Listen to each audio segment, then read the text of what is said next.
এই আমার এই পোস্টে যারা রিয়াকশন দিয়েছে তার মধ্যে ফলোয়ার আছে 37%, নন ফলোয়ার হচ্ছে 63%।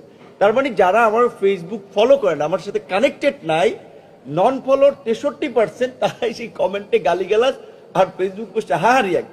আমি দেখতেছি যে আমার পোস্টে গত কয়েকদিন জামাত শিবির নিয়ে পোস্ট দেওয়ায় অস্বাভাবিক রকমের রিয়াকশন হচ্ছে। কিরকম 1 লাখ, 1.5 লাখ, 2 লাখ লাইক কিংবা কমেন্ট এরকম।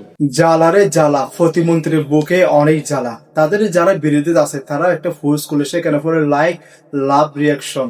তো তারা ফুস করলে সেখানে হাসি রিয়াকশন পরে, তাদের তো বুকে অনেক জ্বালা, তাই না? তো এগুলো কবে থেকে শুরু হয়েছে জানেন? কিছু কথা বলছিল মানে কিছুদিন আগে, তারপর আমাদের সাংবাদিক ইলিয়াস হোসেন তার যাবতীয় কুকর্ম নিয়ে কিছু একটা ভিডিও বানিয়েছে। সেই ভিডিওটি ইতিমধ্যে ভাইরাল, সবাই দেখছেন। তো সেটা নিয়ে আর কথা বলছে না। তো রিয়াকশন দিলে কিরকম তো একটা জ্বালা বাড়ে, দেখছেন তো।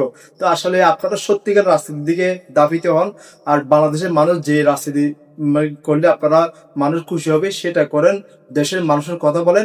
এসব মানে কি উদ্ভট প্রতিহিংসার কথা বলে আপনারা হাসির টোলের শিকার হবেন না।